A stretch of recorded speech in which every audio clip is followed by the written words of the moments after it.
So you might have a button on your screen to push. Okay, good morning, good morning.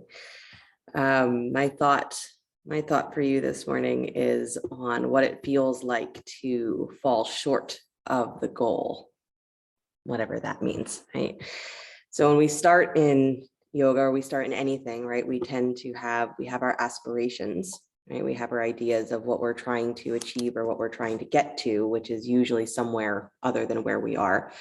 And what often happens is we start to engage in whatever the new practice is or the new thing is. And it's much bigger than what we think we can accomplish, right? So we have the idea in the beginning, we think we're very confident that we can achieve it. We can definitely do it. And then we get partway in and we start to say, oh, this is bigger than I thought it was, right? This is harder than I thought it was. And we stop ourselves, right? Because we suddenly become aware of this feeling that like, maybe I can't achieve this goal in the perfect way that I imagined, right? Maybe I can't get to where I thought I was going to be in the time that I thought. And so we stop, right? Because we start to come up against parts of ourselves that are not what we expected, right? And the moment that we do that, where we backtrack and say, oh, well, I only got part of the way in, and then, I got a little nervous, I got a little scared, and I backed off, that's when our practice loses its power, right? Because it's in those exact moments when we are in the doubt, or we're in the exploration of really discovering what's inside of us, not what we thought what was going to be there, but what actually is there. When we get into that exploration, then we get into the place where we actually start to open, and that openness is vulnerable, right? And that's what we tend to run from, right? It feels too vulnerable to actually go that deep with myself, right? And so we never get to where we really desire to or wish to, because we get stuck in that moment of vulnerability and say, maybe I don't want to go any further. So we stop, right? And that becomes the extent of whatever our practice is able to become, whether it's physically or whether it's on those deeper levels of ourselves. And you can take any piece of the practice and say this. You can say this about compassion, about any of the yamas or niyamas, about working towards, a physical posture. As we get part of the way in, then we say, that's enough, because to go any further with myself would be too vulnerable, right? Too scary.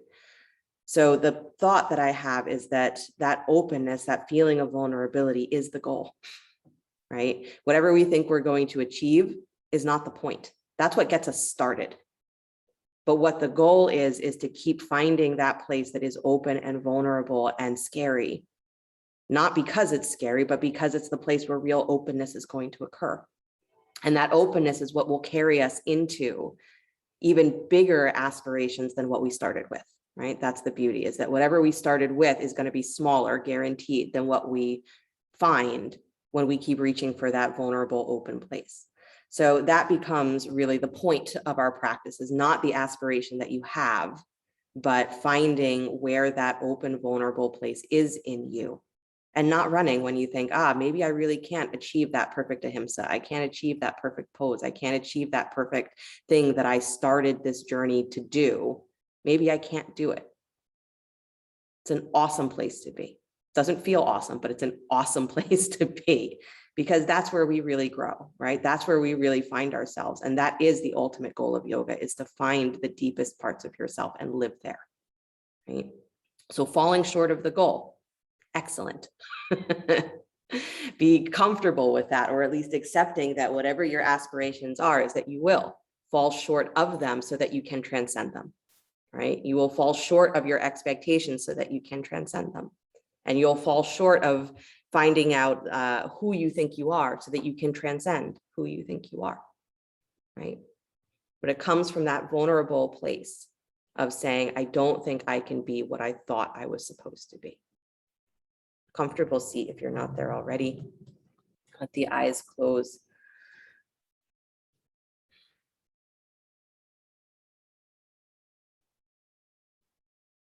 And just for a moment, bring yourself from the top of your head, drop the awareness all the way down as deep as you can go.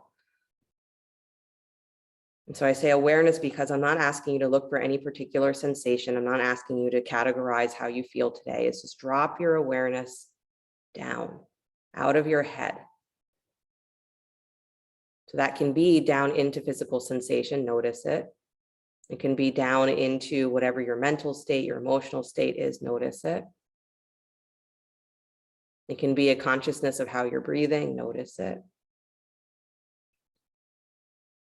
It can be a beginning to connect to a state of being that is interpreting the world, not through the mind, but through simple being.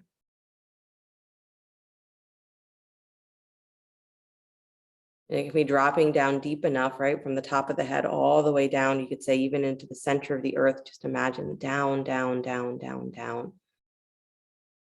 With the same that there is that blue sky above that we use the image of, surrounded by the blue sky, no beginning, no end. If you go down deep into what we call the darkness, also no end, beginning, no end.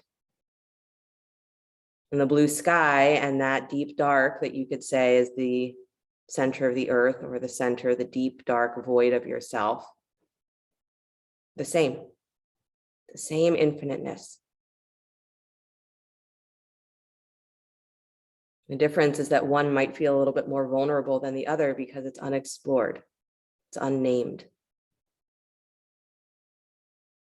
And that's the trick with awareness, is that it is that process of unnaming things. Feeling presence, but unnamed. So go deep into whatever that is and notice the feelings that arise, but don't run from them.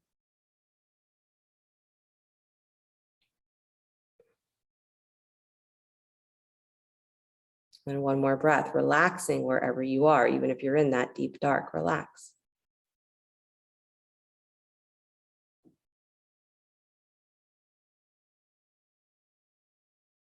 And then bring the hands together in front of the heart center, palm to palm.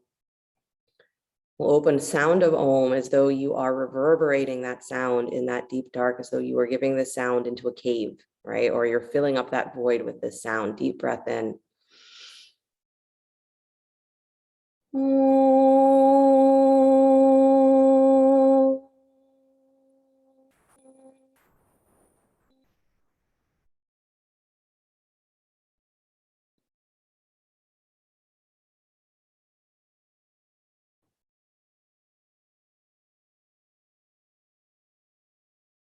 And let the eyes float open. Nice, you guys. You can release your hands. Please take your hands to your knees or your thighs, and then start to cat-cow your spine. Inhaling, lifting the chest. Exhaling, curling in. Good, moving the spine.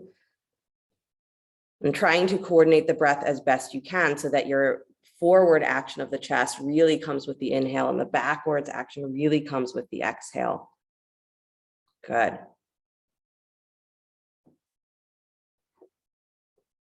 Nice, you guys. Just another breath or two at your, whatever your nice, comfortable pace is. So I've been going back to one of the sort of classic stories that we use about Lakshmi, right? The birth of Lakshmi, as this sort of metaphor for how we run, you know, from ourselves before we've even got into what we're looking for. Move yourself a little faster. So more of, instead of that nice gentle cat-cow, more of the Kundalini cat-cow, where you keep your hands really anchored and you move your chest between your arms, forward and back. Good. So again, it's a conscious movement, but a little bit faster. Good. So in that story, right, it's, of course, the world is dying, because that's how all the best yogic stories begin, is the world is dying. It's in dire straits. And the only way to save it, Vishnu says, is they need the nectar of immortality. And how do you get it? Well, all of the gods and all of the demons have to go to all corners of the world, and they have to bring the best and the worst of everything they can find. They bring it to the ocean of consciousness, the ocean of milk, and they have to toss it all in. And they have to churn it, right? They have to move it back and forth, spin it. Good. Couple more breaths in your cat-cow. Move, move, move. So already you have this interpretation, right? That all parts of existence, all parts of being have to be present in order for things to be saved, right? In order for things to continue. As you can't just say, oh, only the good guys are going to do this, or only the bad guys are going to do this. Everybody has to do it. Good. Come back to stillness, please. Stretch your arms up to the sky. Good. Interlace the fingers, press the heels of the hands all the way up, so you get super tall through your side ribs. Good. And then exhale, bring the arms forward, rounding into your back. So push out. So actually feel the arms pull away from the shoulder socket.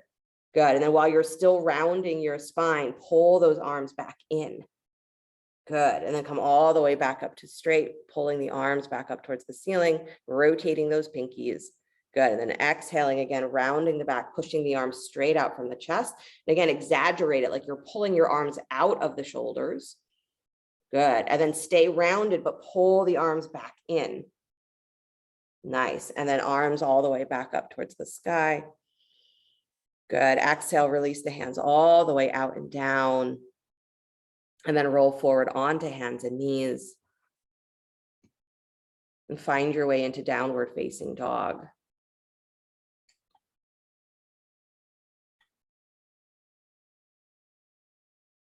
Good.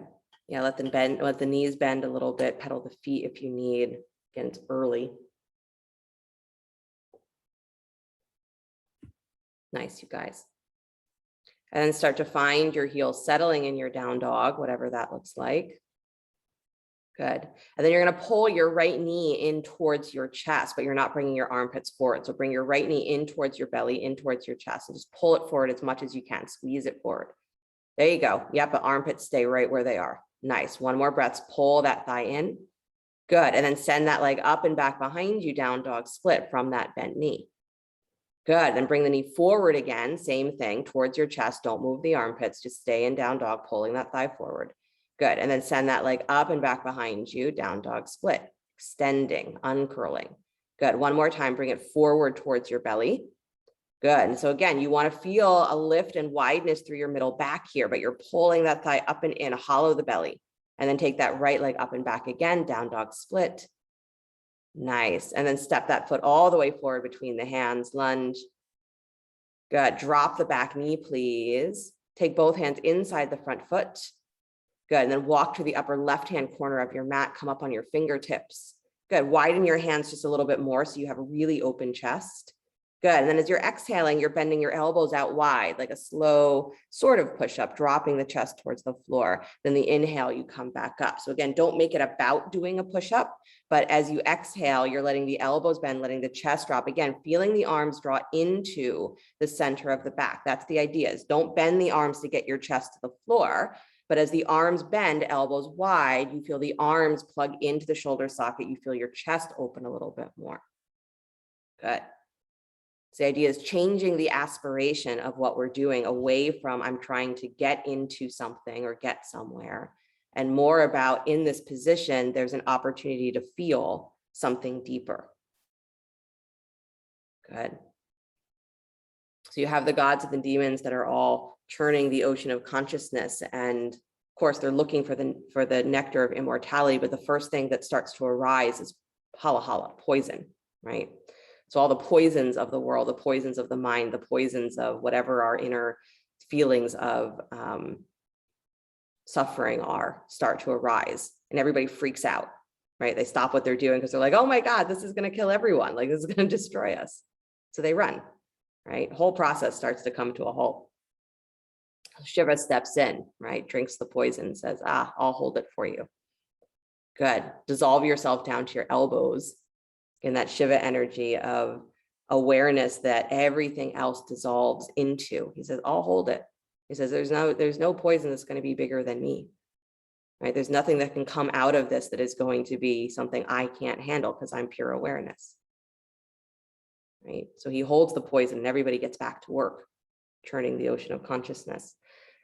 And after all of that yuck, right, removes itself, then what starts to arise are all of the great gifts, right? The wish fulfilling cow and the gems and the trees and all the beautiful things that, you know, they thought they were looking for, and eventually Lakshmi holding the nectar of immortality. You can just imagine that you get partway into that process and stuff starts to come up, right? You come up against those places in you that look a little scary or make you feel very vulnerable, and we run. And by running, we never get to experience the Lakshmi. We never get to experience what comes beyond that. Walk yourself all the way back up onto your hands. Good. Scoot your left hip back on top of your left knee. Take your right leg forward to straight. So come up on the heel, Ardha Hanumanasana. Good. You can use blocks underneath the hands and take both hands inside the front foot again. Good. So again, walk yourself just a little bit towards that upper left-hand corner, and then start to turn your right toes inward. So you're turning your toes in, taking that right butt cheek wide. Good. Yeah. Don't let the left hip go super out of alignment, but turn that right butt cheek wide. So you want to keep that left hip pretty much straight on top of the knee, but rotate that right thigh, rotate the right butt cheek. Good. Nice. And then curl into your low belly here and start to feel as though you're dragging back on that heel, like you're going to pull the thigh bone up into the pelvis. Good. And then start to draw that right sit bone back into square alignment, letting the toes turn back up towards the ceiling, but keep pushing your inner thighs wide. So it's not going to be a rotation anymore, but you're pushing wide. Good. And then again, if it's available here, maybe bend the elbows, dropping down onto the elbows on the floor, or just bending the elbows and just letting yourself drop in a little deeper. And so the whole thing is that the aspiration is not to reach the floor. It's just, can I soften my upper back, soften where I'm holding, and see where I go? Right? That becomes the whole practice of meditation. Can I soften where I'm holding on to things one way and see where I go? Good. Walk yourself all the way back in. Nice. Take that right heel back into a lunge. So bring that right knee forward over the ankle. Good. And then lift the back knee up, please. Good. Step your left foot forward just a little bit. Take both legs to straight. Parvo Tanasana. Use blocks underneath the hands again if you need. Good. Nice, you guys. The right low belly lifts just a little higher and wider. Left hip spins forward. Good. It's just an interesting thing to notice in your poses and in the rest of your life, is where there are the points where, especially when you're struggling, that you get to a certain place in your habitual response to struggle and you say, okay, that's enough. Like, I've tried hard enough. This is as far as I'm going. Say, okay, that's the place where I run from. So what is it that's right there, right? That would happen if you didn't run? Right? What part of you is right there that you would experience if you didn't run? Right? What's the next step in saying, oh, let me make my journey through struggle different? Not just I get to the same place and I stop. Take one more breath here. Again, squeezing the feet towards each other, belly in, hollow. Good. And then step that left foot just a little wider to the left, turn the toes out to 45 degrees, and then bend your right knee. Keep your hands on the floor for a moment. So you're bending that right knee, getting prepared for warrior one. So set the legs as though you're coming into warrior one, but pause for a moment so that you have this real sensation of pulling the thighs apart. Good. Squeezing the feet towards each other. Good. Now again, hollow that low place of your belly, lift it up off of that front thigh. Good. Feel your glutes engage. And then inhale the arms all the way forward and up into warrior one. And don't stop. Keep pulling forward and up through the armpits. Keep pulling forward and up through the collarbones. Good. So the legs stay really grounded and steady, but the upper body is continuing to lift. The heart is continuing to lift. Don't stop lifting it. Don't get to that point where you say, oh, this is the pose and I stop. Keep reaching. Good.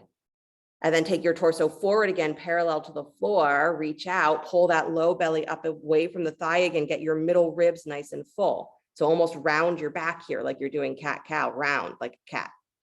Good. And then extend all the way out again without pushing the ribs onto the thigh, but extend from your armpits all the way back up, warrior one, arms up. Good. From your hip points, continue to lift up and pull the heart to the sky, pull the collarbones up. Nice. And then release the hands all the way down to the floor. Really good. Spin that back heel up and then take your right leg up and back behind you, down dog split. Good. Bend the knee, kick your heel in towards your butt, stack the right hip on top of the left. Good. Keep your left armpit lifted and wide. So again, don't just fall into that crease in the middle of your back. Good. One more breath. Lift that inner knee a little higher. Nice, Virginia. Good, Lisa. And then go ahead and point that knee towards the floor. Release the foot, downward facing dog.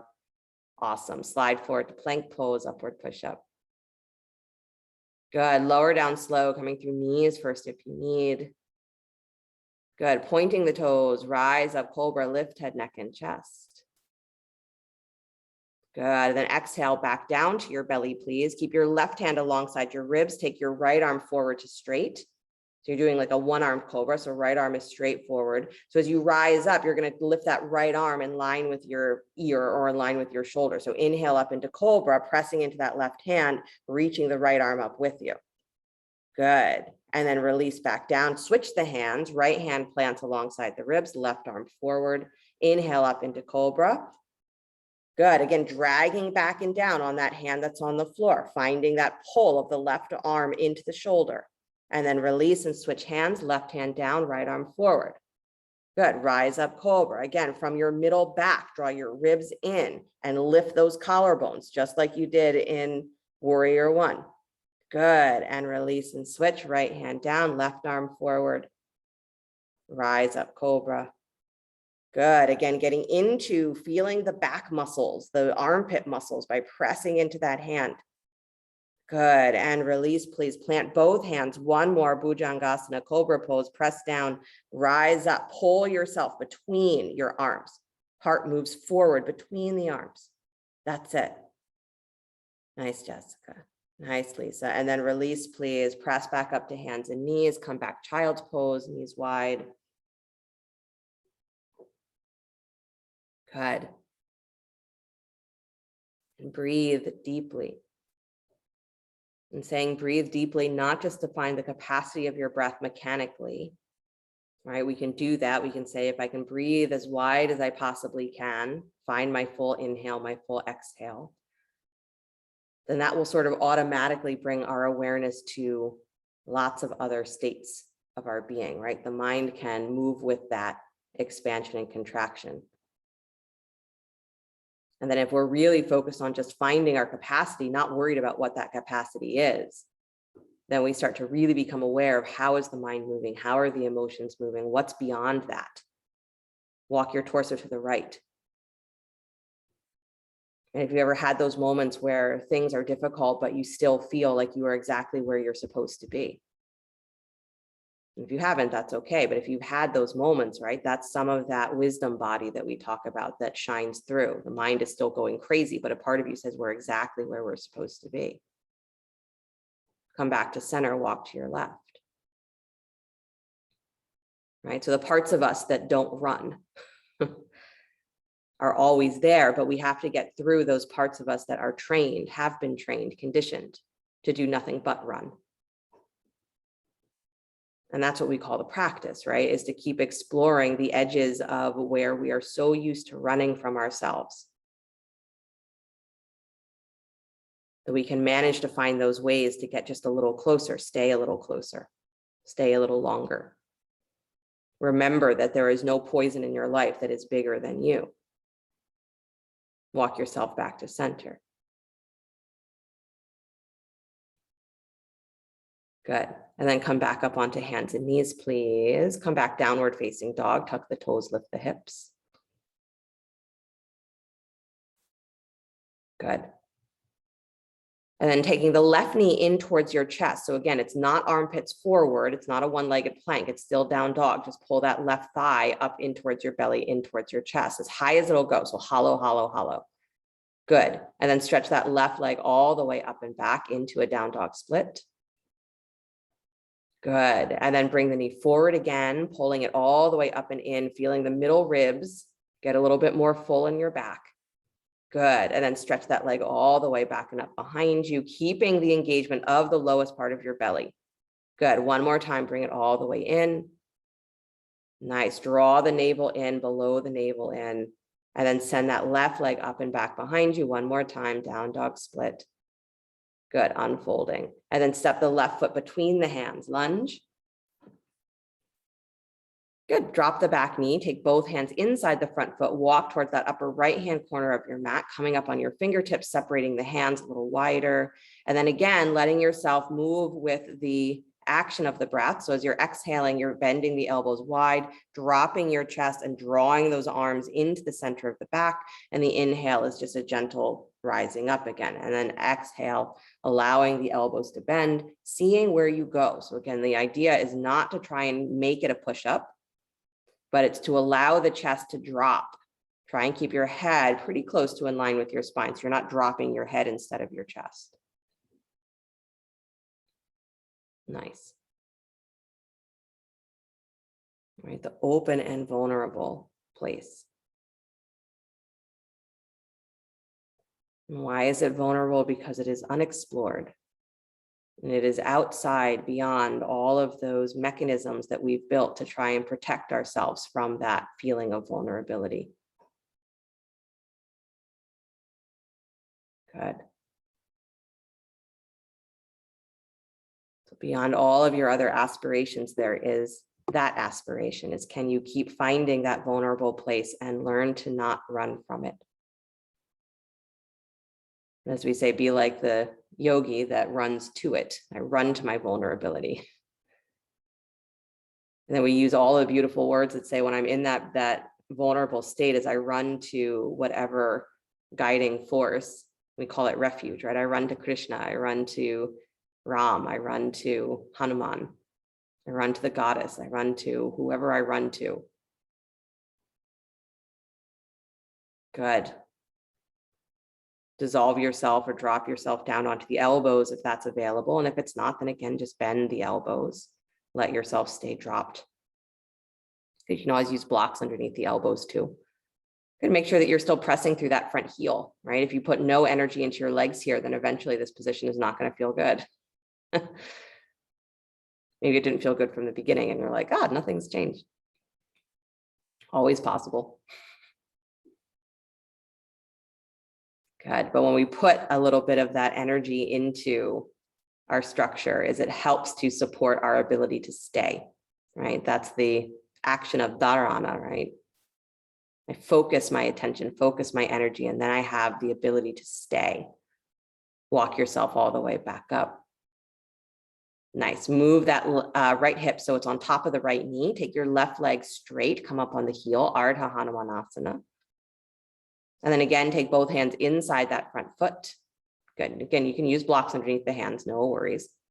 There you go. And then start to turn your left toes in, left butt cheek pulls wide. But again, try not to let that right hip swing all the way out. So try and keep the right hip pretty close to on top of the knee, but really work that internal rotation on the left leg. Good. So butt goes wide, toes turn in. Yeah, rounding the back might even feel awesome with that. So if you want to really take your ribs rounded, go for it. Nice, Jessica. Good. And then feel as though already you're starting to press into that left heel and drag back just a little bit. And you can stay rounded in your back. That's great. Start to bring that left sit bone back into its square alignment. So drawing it under as you push the inner thighs wide, let those left toes come all the way back straight up and down. Good, but still feel like you're pushing the thighs wide. Nice. And then again, opportunity to start to bend the elbows, dropping your chest a little lower. Keep dragging back on that left heel. Good. Remember, the point is just to feel, as there's no measuring of, are my hamstrings as open as I want them to be or should be or desire them to be. Let go of that aspiration. They'll get there. Might take a million years, but they'll get there. Or you'll stop wanting them to get there in a million years. One or the other. Start to walk yourself all the way back up. Good. Draw that heel back and in. So you come back to the low lunge. So bend that left knee, then lift the right knee up off the floor. Back knee lifts. Step that right foot forward just a little bit. Take both legs to straight. Tanasana. Good. Again, wiggling that left hip back a little bit more. Right hip spins forward. And still, if you want to round your back here a little bit, I'm all for it, because when you round your back, it gives you more ability to focus on or really get into the action of the legs. Good. Nice, nice, nice. So continue to have this feeling like you are drawing the tops of your thighs or your hips all the way up and back, as though you're trying to almost imagine that down dog feeling of pulling your hips up and back, of stretching the legs, not from pushing through the knees, but by pulling the hips away from your heels. So as you press the heels down and pull your hips up, you get this automatic lengthening on your legs. Good.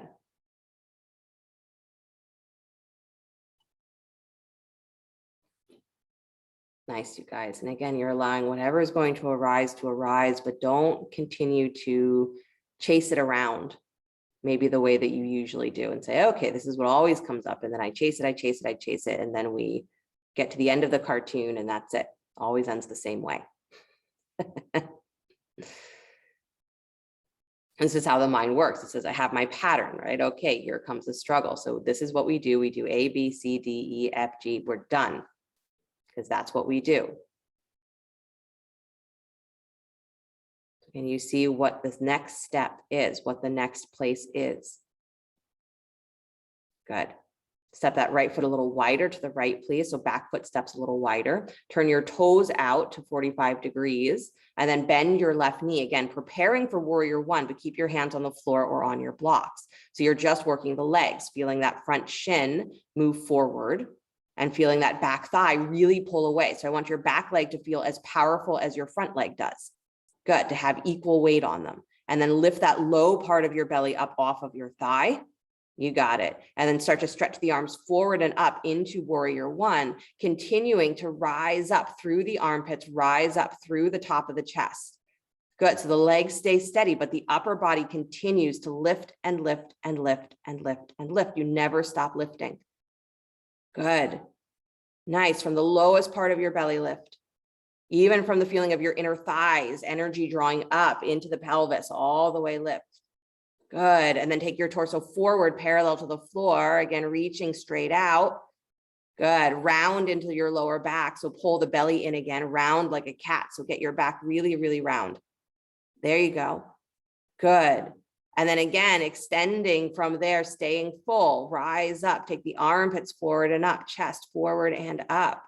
So you never lose that action. Again, almost like you're doing a standing cobra. Pull your collarbones way up. Let your armpits go wide. Good. Don't collapse into your middle ribs though. Pull up, pull up, pull up. Your back bend doesn't keep happening by collapsing down. Happens by pulling up. Rise, rise, rise.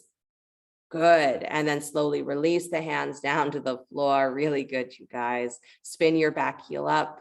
Good. Send your left leg up and back behind you. Down dog split. Nice. Knee bends, kick your heel in towards your butt, stack the left hip on top of the right. Good. And then point that knee down towards the floor again, please. Bring it forward towards your nose. This time, bring the armpits forward as well. Armpits over the wrist, squeeze in. And then send that leg out wide to your right. So you come onto the baby toe of that foot. So, yep, underneath that right armpit, you got it. Good, onto the baby toe, take that right foot flat to the floor and then stretch the right arm up to the sky. Good, again, squeezing that left arm up into the shoulder. So don't just push down into it, squeeze in and up.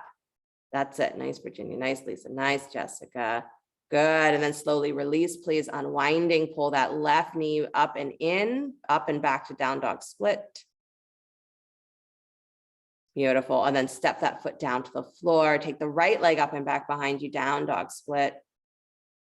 Good. Bring that knee forward towards your nose, armpits over your wrists, and then send it out wide to the left. Baby toe finds the floor. Split the legs as much as you can. Left heel comes flat, left arm to the sky. Good. So you're opening the pelvis, widening the chest. Again, pulling that right arm up and into the shoulder socket and try and bring your armpit forward towards your right wrist a little bit more. Good. If you pull back behind it, you're going to lose the openness on your chest. Good. And then slowly release and unwind. Right leg up and back behind you. Down dog split. Good. Take that right foot down to the floor. Downward facing dog. Good. Come down to the knees. Child's pose. Good. Maybe bend the elbows wide this time, making a little pillow with the hands, resting the forehead on the hands. Give the shoulders a little bit of a break. Beautiful. My newest little bit of anatomy thing that I'm probably going to obsess about for a while is how much the core muscles are actually involved in stabilizing our shoulders. Yeah. You're like, what? It doesn't make any sense. It does. You know, core muscle is very connected to the back. that we think, right, that we get into these categories of this part of my body is weak, or this part of my body has a problem, or this part of my body is this and that and the other thing. And we get to wherever we get to with it, we establish a relationship, and then we say, all right, that's done, right? Defined. This is just as good as it's ever going to get. So we stop trying, right? Or we stop really evolving that relationship, and we just say, okay, it's always going to look this way. Maybe, maybe not. Right? So walk yourself all the way back up onto hands and knees. Stretch your right arm out wide to the right. And slide that arm behind the left wrist, thread the needle, right shoulder finds the floor. Walk the left arm forward to straight. And keep an awareness of your rib cage drawing up and in. So you're actually, again, engaging the abdominals just a little bit so that you keep the back really supported, and press into your shins. Good. And as you're twisting open, right, you're twisting open to the left, lift your right low belly a little higher and wider. Yep. Good.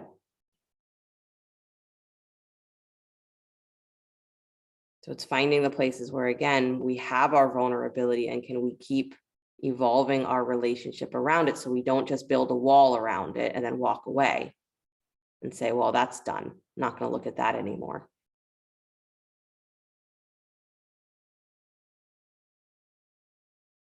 Good. Walk yourself all the way back up to hands and knees. Go to the other side. So take the left arm out and wide, and slide behind the right wrist. Left shoulder finds the floor. Turn your gaze. Walk the right arm forward to straight, or any amount towards straight. Does not have to be straight. Good.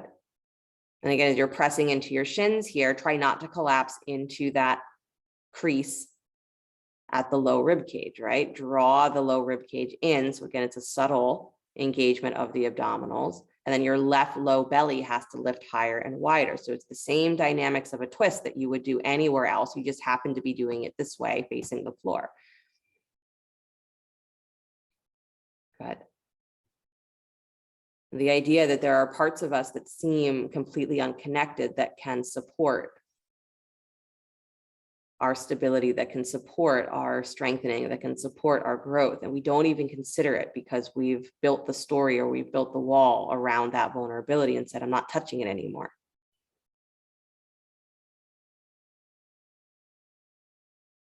Right? I think we start the entire practice of yoga with the thought of like, oh, okay, you know, there's suffering in your life, but what if I told you there was a way out? And we say, yes, if there's a way out, I'll do it.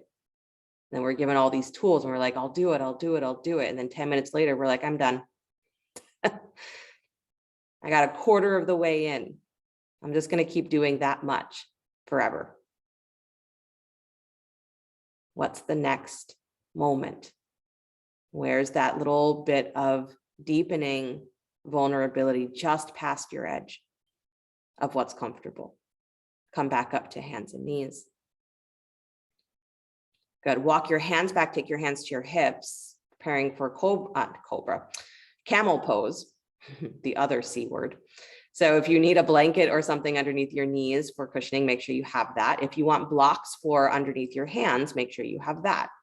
Again, options. So toes can be untucked or tucked.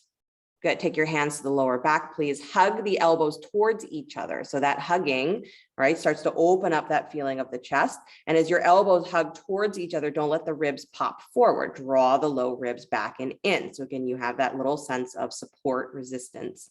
Good. And then lift as tall as you can. So that's all you're doing at first, is lift through the tops of your thighs. So you feel your hip points pull up and your tail drop. You can even feel like you're actually drawing the flesh of your butt down with your hands. Good. And then the ribs draw in, collarbones up, sternum up.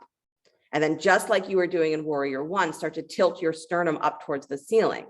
Good. Keeping the low back pressing into the hands, tilt the sternum up, up, up, up, up. So work the back bend just from your armpits up. Good. And from the front of your thighs up. Good. Keep working the back bend from there, lifting, lifting, lifting. Now start to let yourself hinge back, lean back. Good, but keep that lift of your collarbones, hinge back, hinge back, hinge back. So thighs move back. That's it. And then at the last moment, if you'd like, drop your hands towards your heels or your blocks, or just stay where you are. It's beautiful, Lisa. Nice, Jessica. Good, Virginia, you got it. Excellent, you guys. And then navel to spine, bring yourself all the way back up, unfolding your ribs. Beautiful. Good. And then go ahead and drop the hips to your heels, please. Bring the forehead forward down to the floor.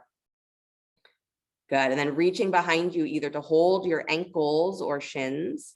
Good. Start to lift your butt, roll up onto the crown of your head and round your back. So again, really pull from the front of your body into the back of the body. Navel in, ribs in, round, round, round, round, round. Good.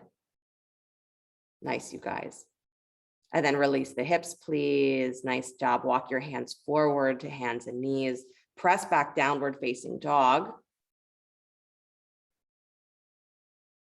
Good. Start to walk your feet forward towards your hands, standing forward fold.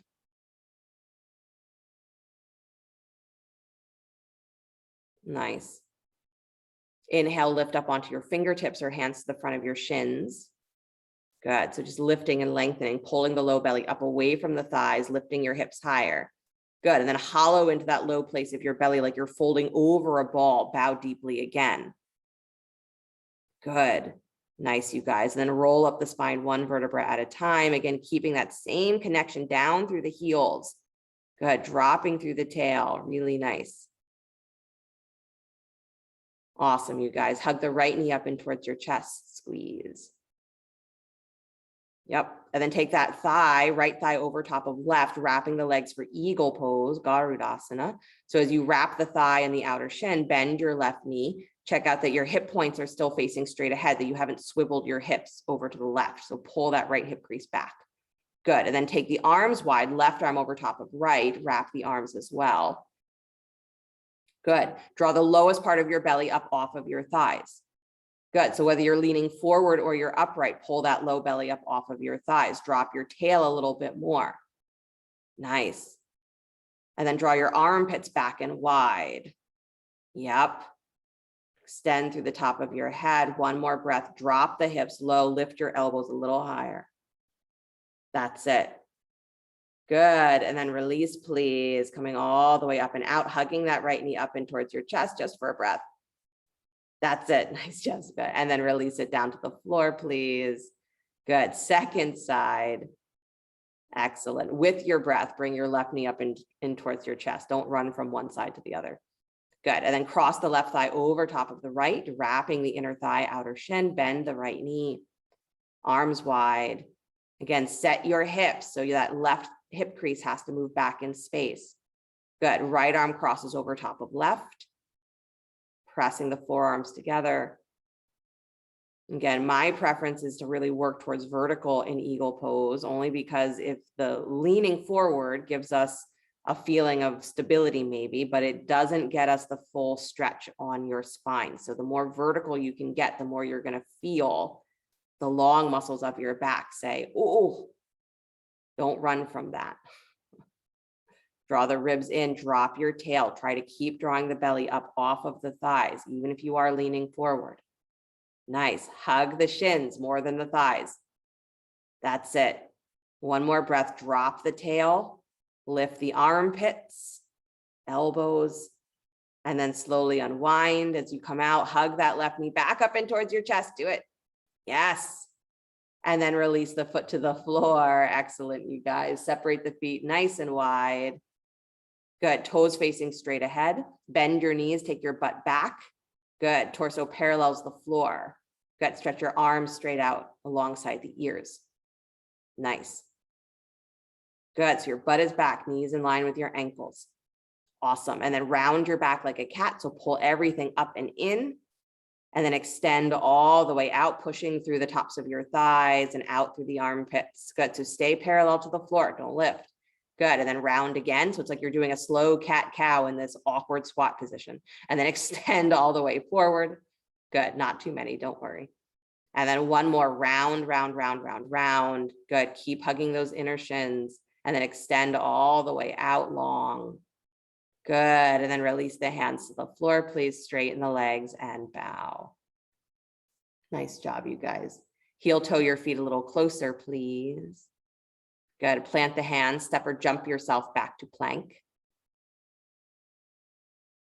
Good. Feet together, thighs together, roll onto the baby toe edge of your right foot, right arm holds you, left arm to the sky, Vasisthasana.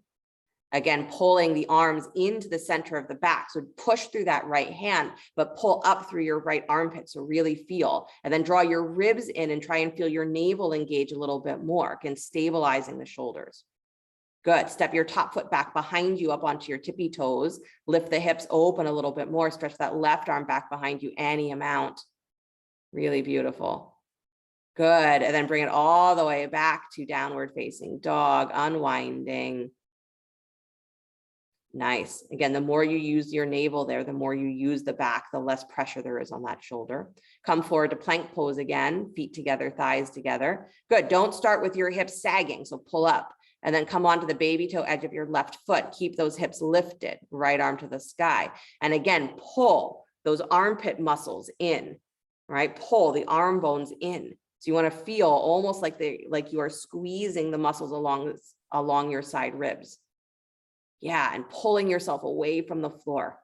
Rib cage in, belly in, hollowed. Good. Step the top foot back behind you, up on the tippy toes, lifting the chest, lifting the pelvis. Right arm comes back any amount that you'd like, or over the ear. Nice. And then slowly release, again, drawing the ribs in, navel in, unwind yourself back to downward facing dog. Really good. Deep breath in. And then drop to the knees, please. One more time, child's pose, knees wide. Arms wherever you want them to go.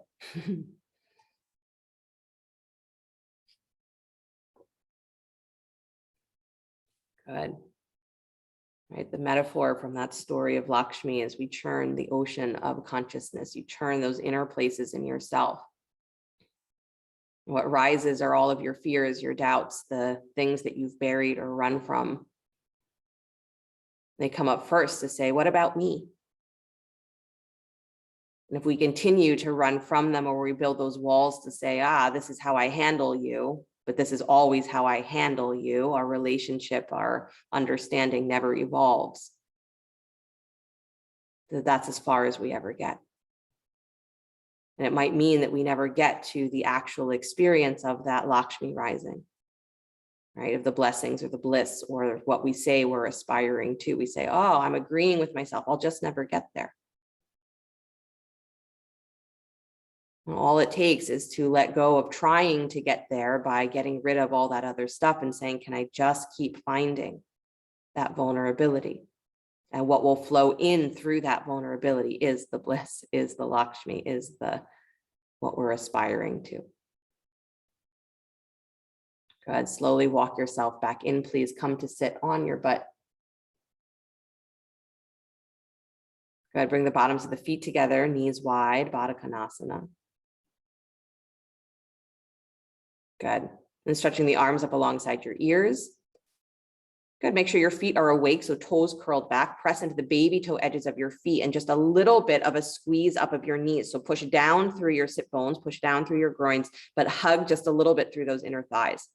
Good. And then start to lean forward. Take your forward fold, arms stay alongside your ears. So extend, extend, extend. As you reach your armpits forward, press the tops of your thighs, or the thigh creases really, down and back. So again, you're trying to lengthen your spine both directions simultaneously. Good. Keep reaching, keep reaching, keep reaching. It doesn't matter how far forward you come, stay long. Good. And then release the hands down to the floor, please. Release the squeeze of the knees. Let yourself drop into the pose. Let the back round if it wants to round. Maybe even dropping the head, dropping the shoulders. Good. We don't practice actually dropping things, we'd have no idea what the feeling of relief is.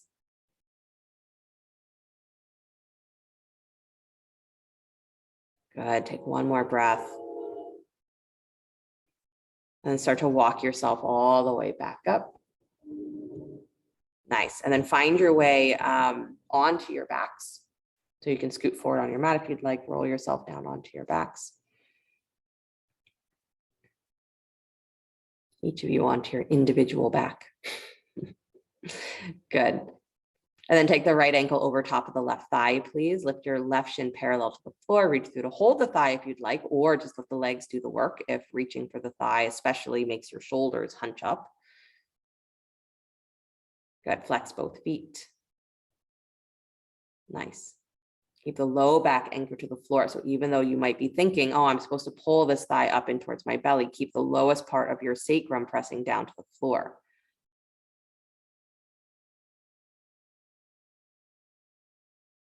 And what you're doing with your lower spine and what you're doing with your legs creates the relationship of how your thigh bone is moving in the hip socket.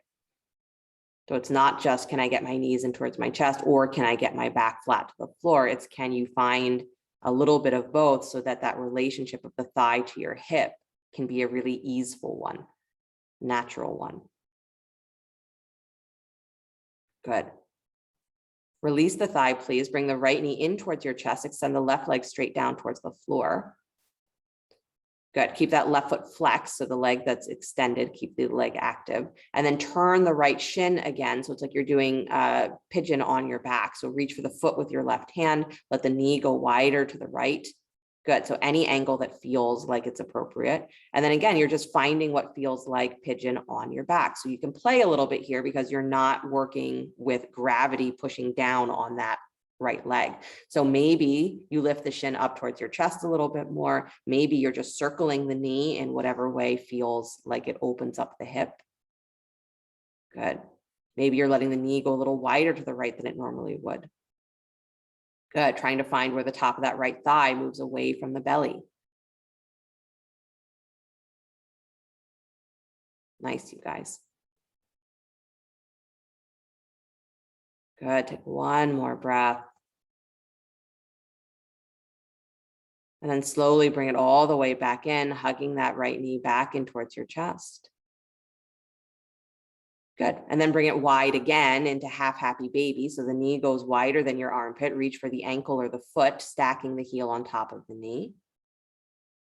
Good. Keeping your left thigh rooted down to the floor. And here too, your knee should be slightly wider than your heel. So you're angling the thigh. So as you move your knee a little bit further away from you, you angle your heel in. It's changing the rotation of that thigh bone in the hip socket. So knee a little wider, heel in. Good.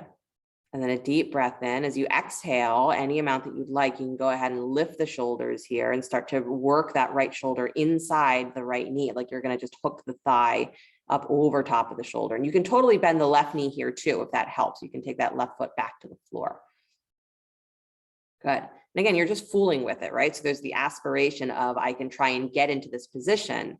But if you let yourself get stuck in, oh, well, I can't do that, or it's not going to be possible, or it's too frustrating or whatever, don't get caught in that. Just keep looking for where there's a place where you are relating to yourself in an open way. Even if it's acknowledging like, okay, this is what my hip can do today, and that's enough. Doesn't need to be more than that. But don't put up the walls of, this is how it's always going to be when I try and do this pose. Good. Slowly release and unwind yourself, please, hugging that right knee all the way in towards your chest, squeeze. Bring your forehead up to meet that knee, so rounding, pulling up, squeeze in. Belly drawing in and rooting down through the low back to the floor. Good, and then slowly release, please, placing the right foot down to the floor. Bend your left knee, cross the left ankle over the right thigh. Lift your right shin parallel to the floor. Reach through to hold the thigh if you'd like, or just let the legs be.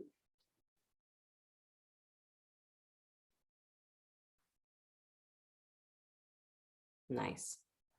Again, keeping an awareness of that low spine, low sacrum, staying rooted to the floor. Even if it can't touch, you want it to be directing it to the floor.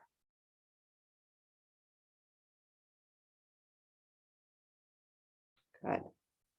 Again, this is one of those poses where it's very easy to just imagine that it's only supposed to be relaxing. I'm not supposed to work in this pose. This is my relaxed pose. Yes, relax, but still there's something to do here.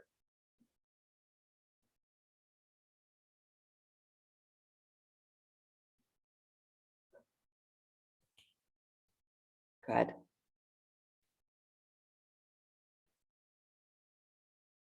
Keep moving yourself to where there is experience of openness. And if you're not sure where that is, it's the same place that feels vulnerable, where your mind naturally says, don't go there.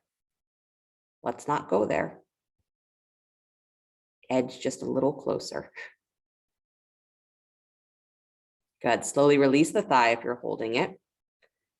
Bring the left knee in towards your chest. Extend the right leg all the way out and down towards the floor, flexing the foot. Good. And then take that knee wide, reaching for pigeon. All my birds are mixed up. So reaching for the foot with the right hand, draw the knee a little wider. So pigeon pose on your back. And again, your version of what that looks like. So you can work with moving the thigh a little bit further away from the low part of your belly, so you make more space in that thigh crease. It can be the knee going a little wider to the left. It can be the shin lifting towards the chest. Try to keep your ankle in a nice neutral line, straight line. So you might have to actually press wide through the baby toe a little bit more. It can be circling the knee. Nice. And again, it's not to find the place where you get stuck.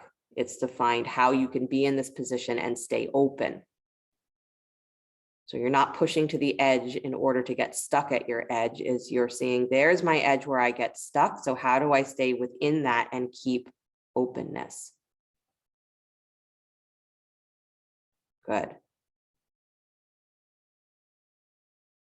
And then slowly release wherever you are, hugging that left knee back in towards your chest. Squeeze it in. Good. And then take it wide again for half happy baby. So the knee goes out towards the armpit, reach for the ankle or the foot. Good. Again, keeping the right thigh rooted down to the floor, or if it's really almost impossible to keep that thigh rooted to the floor, is bend the knee, plant the foot, and work just keeping your low back, lower spine rooted to the floor. Good. Remember, your knee, your left knee, should be wider than your heel. So widen that knee just a little bit. Draw the heel slightly in, shin slightly in. Good. And then on an exhale, if you'd like, start to lift the shoulders, bringing that arm, wrapping it around the calf, around the shin, trying to see what it's like to try and maybe hook that left shoulder inside your left knee, or your knee up around your shoulder. Nice, Virginia. Good, Lisa. And again, you can bend the right knee as well here. If taking that foot to the floor makes it easier. And go ahead and do that. But as soon as you do, you want to remember that you're still trying to keep that right side sacrum rooted down. That's it. Good.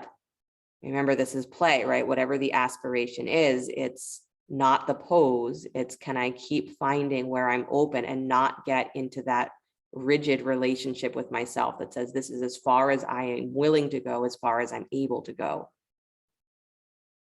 We're not talking physically, we're talking that inner experience. How am I running from myself right this second? Good. And then slowly release, please, unwinding completely, hugging that left knee in towards your chest, squeeze. Good. And then curl up, bring your forehead up towards that knee, round. So again, you're curling into the belly, pressing down through the lower spine. Nice. And then release the shoulders, please. Hug the right knee in as well. So both knees come in, squeeze. Good. And then a spinal twist of your choice. So if you just want to drop the knees over to the right, you can do that. If you'd like to do one knee over top or wrapping the legs, you're welcome there. Spinal twist of your choice.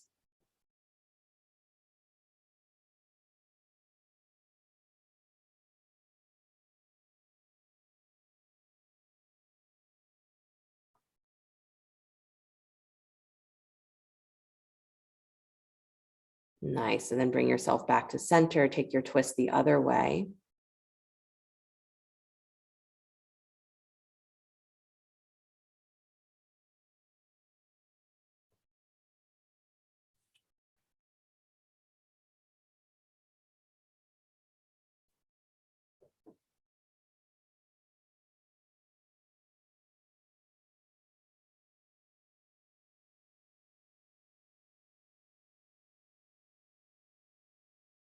And then come back to center, please. Squeezing the knees in, bring your forehead up to meet your knees. So curl into a little ball. Even this is a pose, Apanasana, right? Draw the navel in.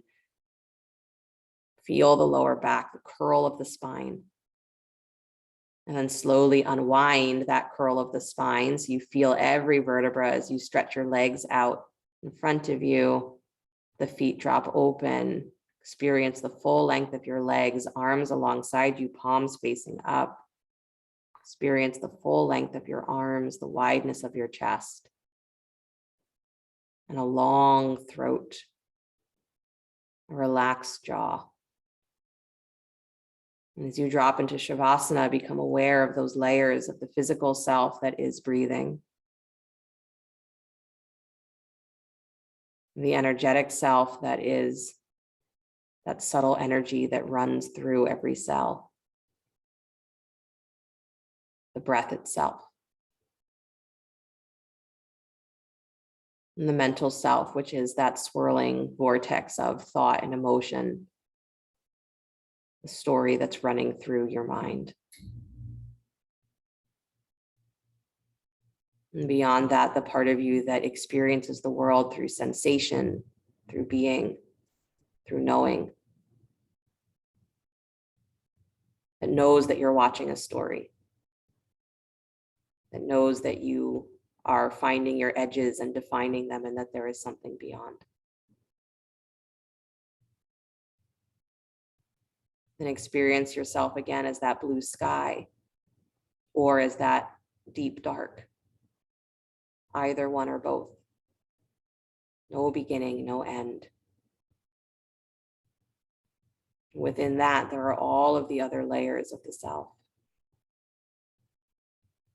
In the deep dark or the blue sky, there is the knowing. And from the knowing, there is the experience of the story of who you say you are. And through that, there is the experience of the mind and the emotions,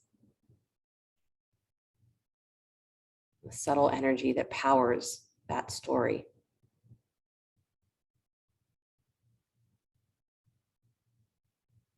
And the physical self that is that expression. Not of just the story, but the expression of the blue sky.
Very gently bring the awareness back to the breath. The body begin to stretch and move in whatever ways serve it well. I completely feel like since you're on Zoom, you can stay in Shavasana. You don't have to get up. But if you are, draw your knees in towards your chest. Roll to your right side. And take a moment before you begin to push the floor away. Come back to an upright seated position.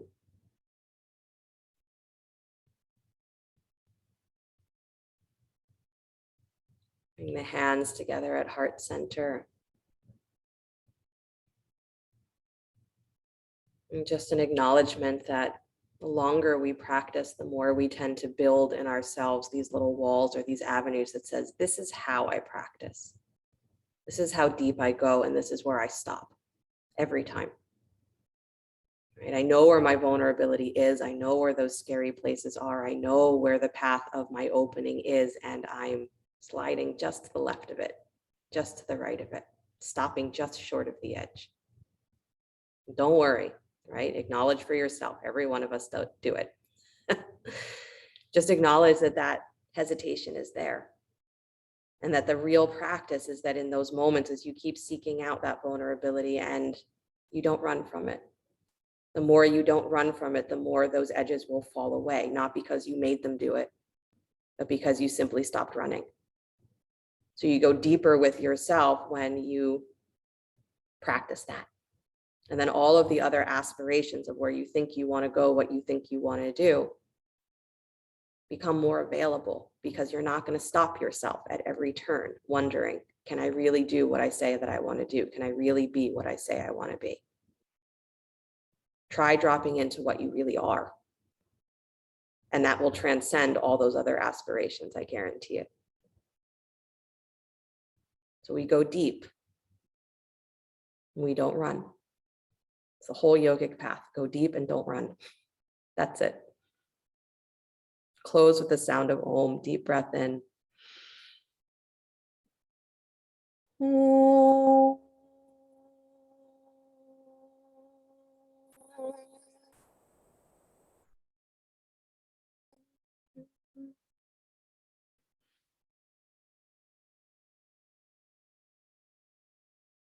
And sliding the thumbs up to the space between the eyebrows. Namaste. Thank you guys so much. Have a great rest of your day, great rest of your week until I see you again. Thank you so much.